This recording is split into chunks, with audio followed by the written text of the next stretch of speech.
too successful so far in the play-ins.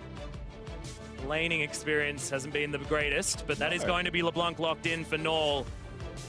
So he's going to have a lot of assassination potential, and can Xie be that dominant force that we know he can be? Maybe not necessarily recently, but he's been warming up so far in this tournament.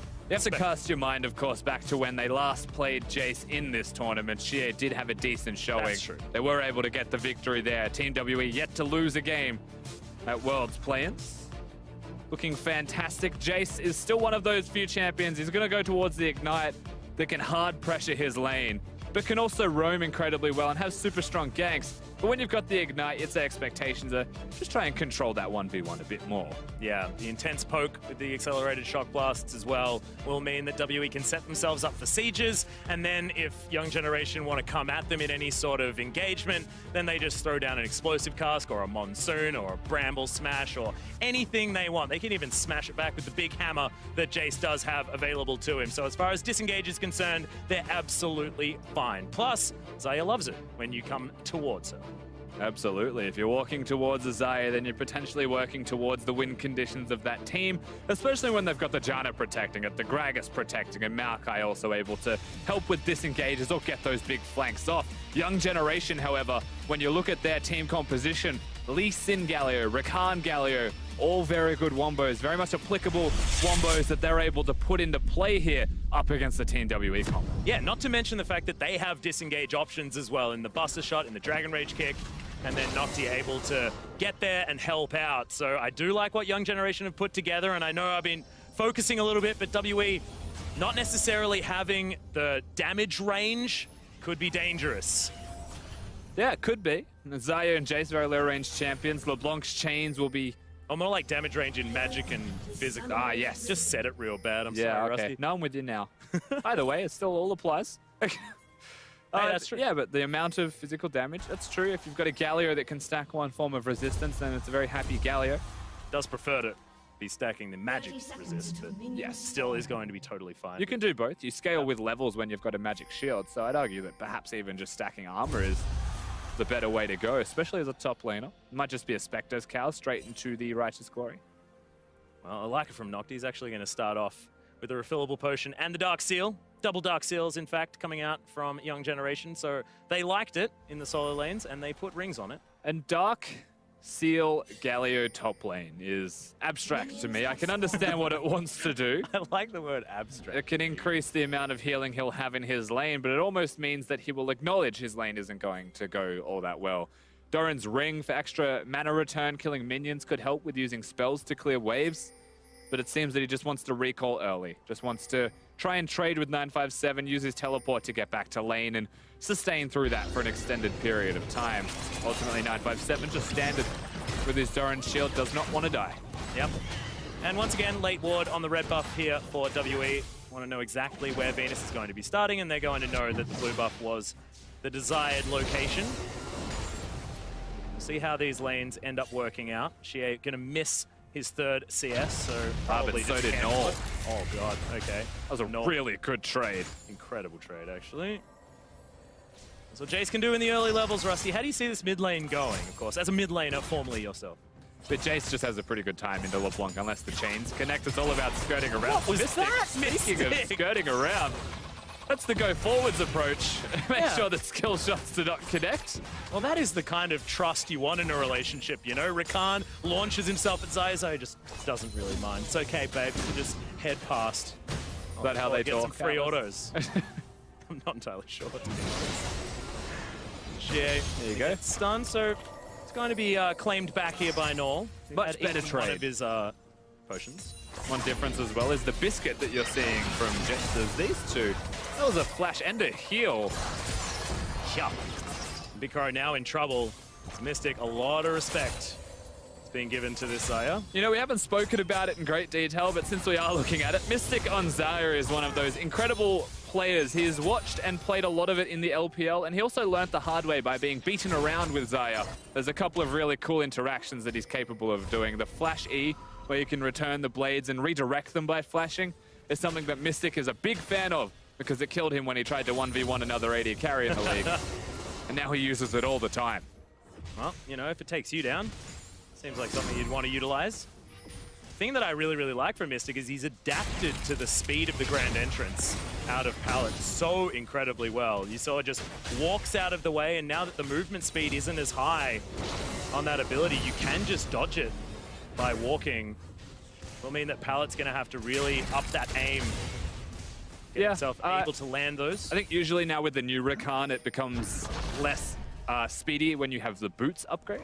So until you get that purchase, because the movement speed bonus was a big bonus beforehand, where now the base has been increased, but the movement bonus has been decreased.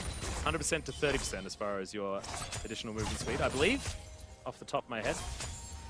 Don't quote me on that, Russell. Pallet going to take a cheeky auto, but Mystic unable to get through the shield. Things have calmed down as, once again, casual wander out of the knock-up from the grand entrance. The slight juke to the left. Last time it was just moving forwards. Mystic showing that he is not just an expert on Zaya, but that he can expertly work around Rakan, the other part of the duo. And Pallet not having a great experience trying to hit these Ws, but it isn't losing them the lane. It's just being pushed in. You will see a notable CS difference, however, between them. That's starting to crop up from the extra control that Mystic and Zero have been getting. Slowly but surely. Well, junglers, speaking of control, one of those wards is going to be taken down here by Venus. Has a bit of control as a got him this finally going to land. Barrier immediately thrown out there by Mystic, who's trying to get the damage back. Close charge, not going to be quite enough as Zero with the Eye of the Storm does come in. Venus turning up the teleports there as well as the Blade Call is in. Mystic still alive for the moment. It's a really good tornado to come out from Zero, but it's not enough, and First Blood goes over to Null. The heal, the barrier, the flash was all used. Mystic is still going to die in the end. The teleport from Null, of all people, down into this bottom lane, immediately hitting those chains. Fantastic stuff from Young Generation. First things first, the shield just dissipated from Mystic. So timing it around Janna, Zero not able to do enough work, but he still interrupts the jump with his tornado in a situation where you say Mystic absolutely dead. Well, still dies in the end. We got to see the Flash Blade Caller as well, but Null's the real MVP here. Condi with a too little too late scenario there. Watches as his AD carry dies. Yeah, now Nocti clearing things out towards the top side of the map, but once again, Young Generation off to a fantastic start. It's a little bit of a different scenario given the fact that WE's composition works a little bit better this time, front to back.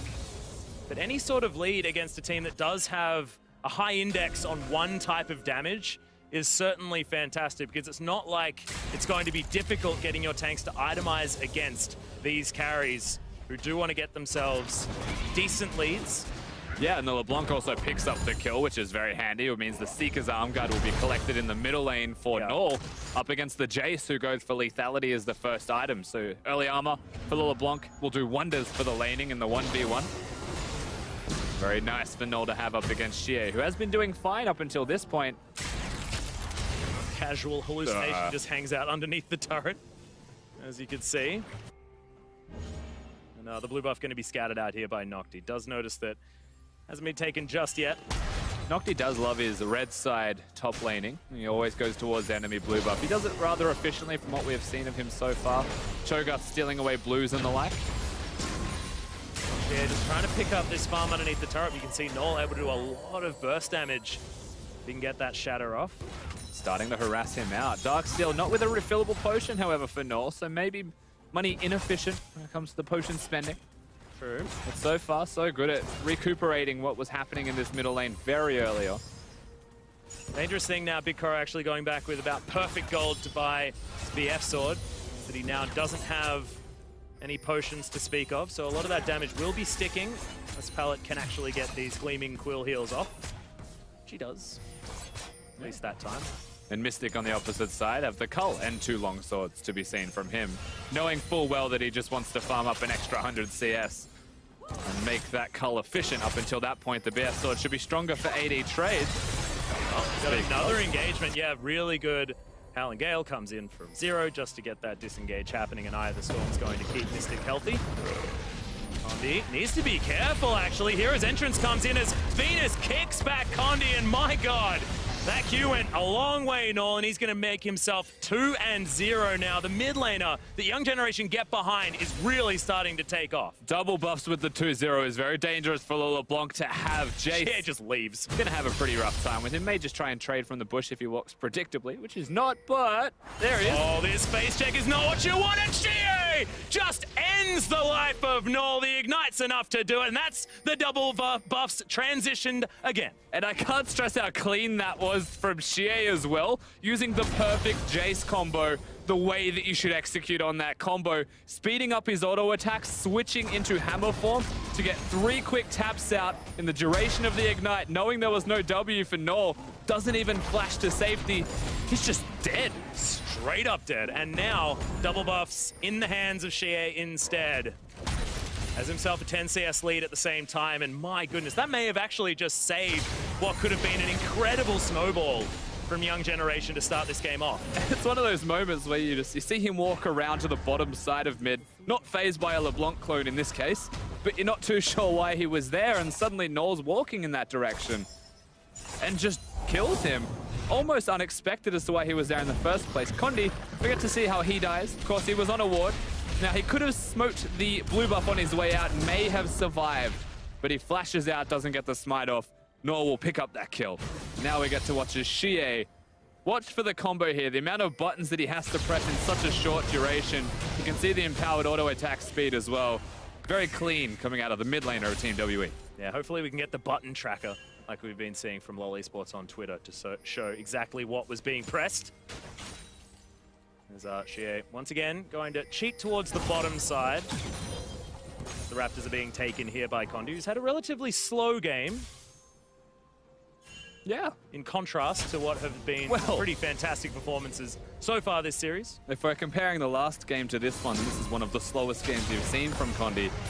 Ultimately, he's playing the Gragas. He's being tracked a bit more by the Lee Sin of Venus, who has been much more active relative to his last game as well. But most of that is around finding Condi, opposed to finding ganks. And I would still say that's a perfectly fine decision. Condi does love to spend a fair amount of his time towards tracking the enemy junglers.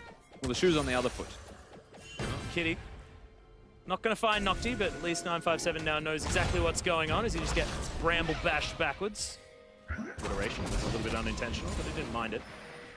How exciting it is as well to watch top laners fight each other. That's why we're talking about alliteration as opposed to what's actually happening here is, yeah, the taunt's that's gonna land, Nocti, and it's not gonna do anything, as they're about as even as you possibly can be up on the top side. We have a Ghost Blade completed as well for Chie in this middle lane, contrasting that, of course, to Noel, who has gone towards the Hextech Gunblade, but he had to go seek his arm guard first. Now, that is unfortunate for the LeBlanc. It means it delays his big item spike, where Chie has one right now. There's an opportunity for Team WE to work around that fact. I like that he just uses the Ghost Blade as well. Clears out the back line of minions with that Shock Blast. I guess it looks threatening. Yeah. To have Ghost Blades. And also, it's like it's got a really low cooldown. And how many times do you buy Ghost Blade and you just don't feel like you use it enough? Happens to me a lot. I guess, you know, having more buttons to press is difficult. Yeah, just going to pick this one up as it heads towards him as well. Just still giving respect to Noel here in the mid lane. He's going to move down and spot Condi out. And so they should. They have to give respect to Noel. He's still very strong even after he died. Only puts him at 2-1. And though he hasn't got the big item spikes, he's far enough ahead that he has still got items, as Control Ward is not allowed to be secured by him at all. It's going to get replaced. Don't even think about it. I believe that was Zero chucked an extra one down. Potentially. Speaking of wards, though, Atlas, look at the wards that Young Generation have got inside the red side jungle of Team WE. Yeah. Almost a straight line, and then one deep ward just behind where Condi is right now. Means that if it came to it, there is absolutely teleport spots up and available, but most importantly, they can see where Condi is. They also have an inside track towards this dragon as well. Of course, it is a Cloud Drake, so not necessarily the most coveted, but certainly an option. Vision going to be solely in the hands of Young Generation after this ward is removed from the back of the pit. They want pallet. They don't know that Lee Sin's just around the corner. And this is now a risk as LeBlanc starts to collapse with it. Suddenly, you would say Condi's at risk. Yeah, and Shea as well giving a lot of respect here to Young Generation as Shea finds Null once again. Does need to be careful, but the root comes in. Hero's entrance is there, and Nocti gonna colossally smash him out of the fight. 957 makes his way through, but this is dangerous as Featherstorm comes in from Mystic. He's trying to get the work done. They're looking for Null if they can get him, but they still haven't been able to pick one. 957 finally able to lock down a kill, and he's so tanky. Nocti dies as well as Mystic grabs that kill, and they just did not have the damage. No, just used all his combo already. Incredibly, there's not enough damage to secure the kill onto Mystic, who looked like he was a tank in that fight, just sitting in the front lines and does not die. At the very least, expected the ultimate usage. Everything goes correct for him in the end. And that was after they pick off Shea. And the Ardent Sensor was already done. That's probably why he didn't take a lot of damage there, Rusty. That's a teleport actually behind them. He may take damage now. That's a real deep one. It's not Null, as Nocti's going to turn up. No Featherstorm available here for Mystic.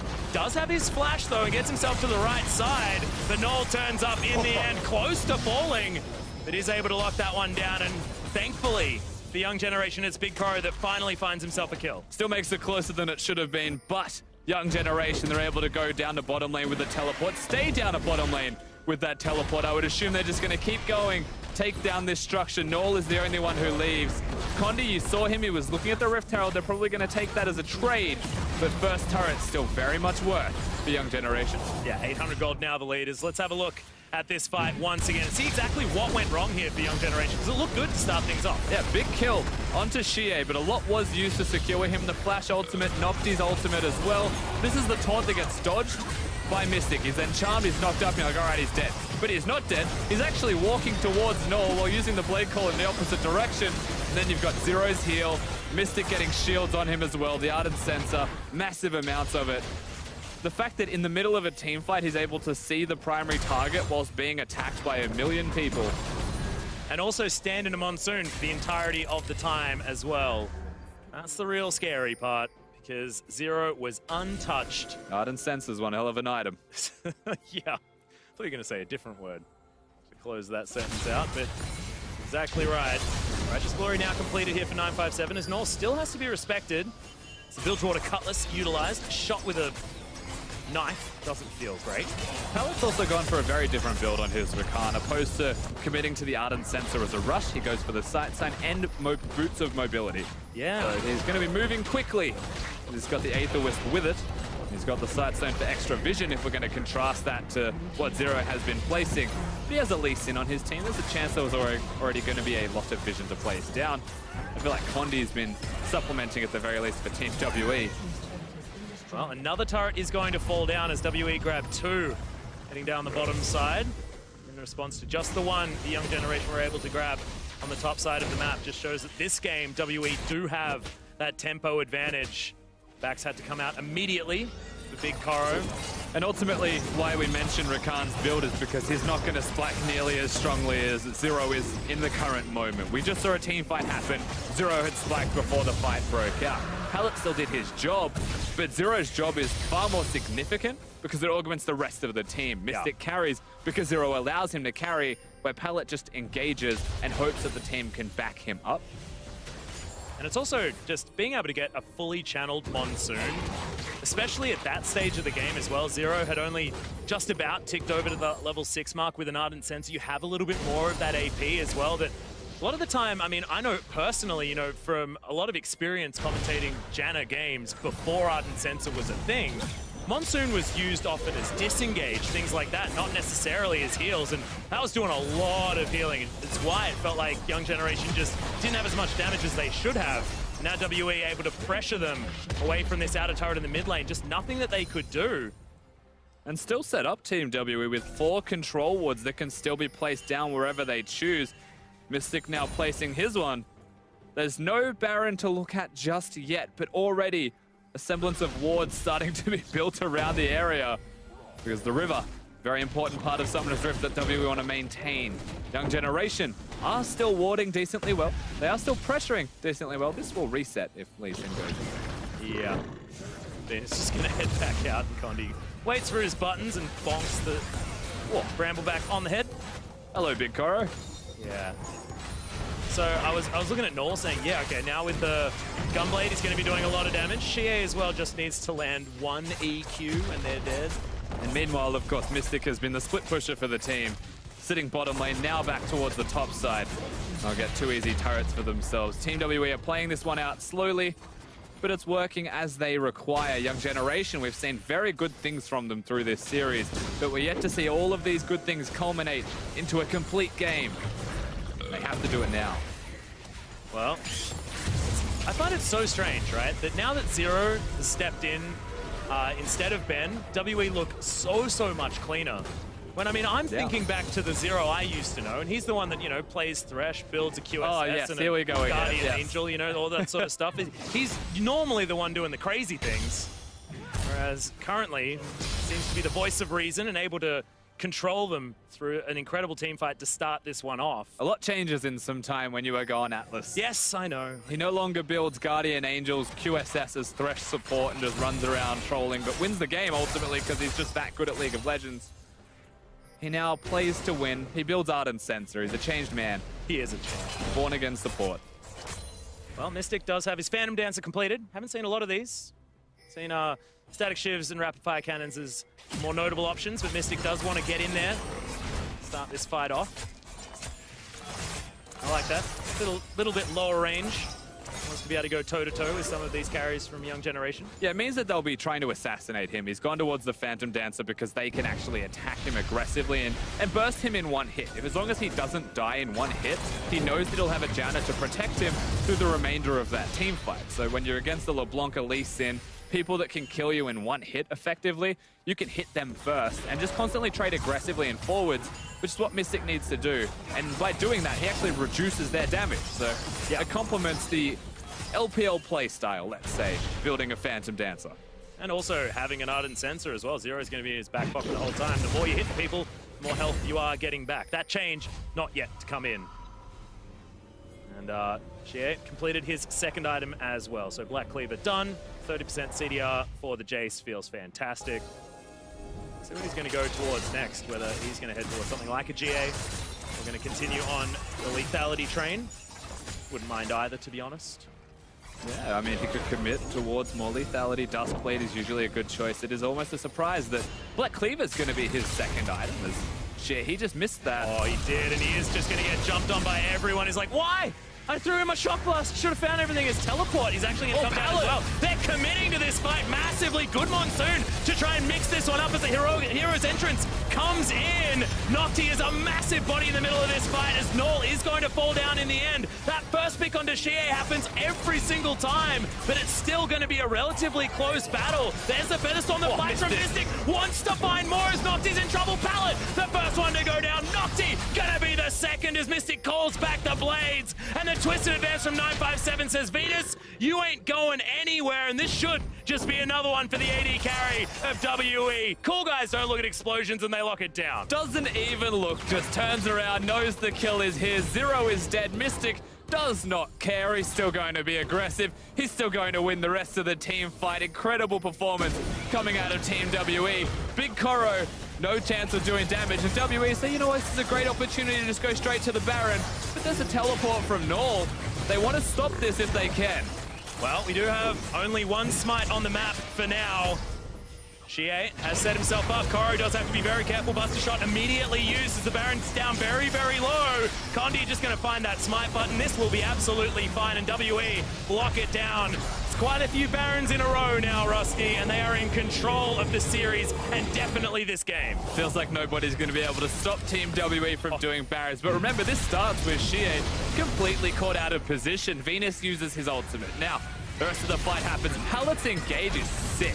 And you're expecting the flash taunt from Nocti here, but he flashes to get over the wall, and that's the unfortunate thing, it feels like. He uses the ultimate at the end instead of going onto Pallet. And so that big wombo, that sick move that you're expecting from Young Generation is sorely missed. Now Mystic sees it, takes the opportunity and goes forward. And Pallet wants to help. He's just hit, he's dead. He's not actually able to help at all, so he'll ultimately die. Should have just ran away, you'd have to imagine. And we'll know that in future, but Mystic kills him in one hit. And he did close to 6,000 damage.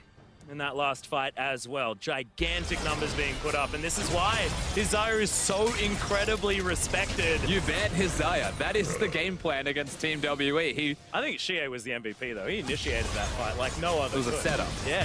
With all the setup. Big bait. It might say 0 damage, but it's not about that. It's about getting the fight at the right stage, as Parrot's going to go down incredibly low. That shock blast. Big Koro finds himself a turret. That's not what they want. Nor gets exploded. Mystic, all of that damage we were talking about is going to be able to secure it. And now an inhibitor turret in the mid lane will be falling down. 24 minutes into the game, and the base is broken for Young Generation. The Baron falls first. WE keep moving forward. They've got a pick, and they're looking to try and grab more. 28 seconds on Null. The LeBlanc is dead. It looks like Team WE, they want to threaten the turret that is attacking the minions, was teleported towards. Yeah, that is in. Big Koro comes back, so he's going to be able to at least get some damage onto Condi here, but the first Nexus turret, it's going to fall down. They're looking for the second shock blaster flying through, and they need to get out of the way. Young Generation have to do something. Nexus now exposed. Grand Entrance finds absolutely nothing. No Nexus damage just yet, but that's because WE want to be getting more of these kills. Null turns back up. Blade Call is there from Mystic, though. The self-peel from the Zaya is working out with an exposed Nexus. WE are going to back away. They can't end the game. They'll take the 2 turrets, though, and it means that one more team fight is all it takes to just walk through the middle lane. The inhibitor has only just died. Great push from Team WE. At the end of that push, they'll be super happy with where they are. So much money in the pockets to spend.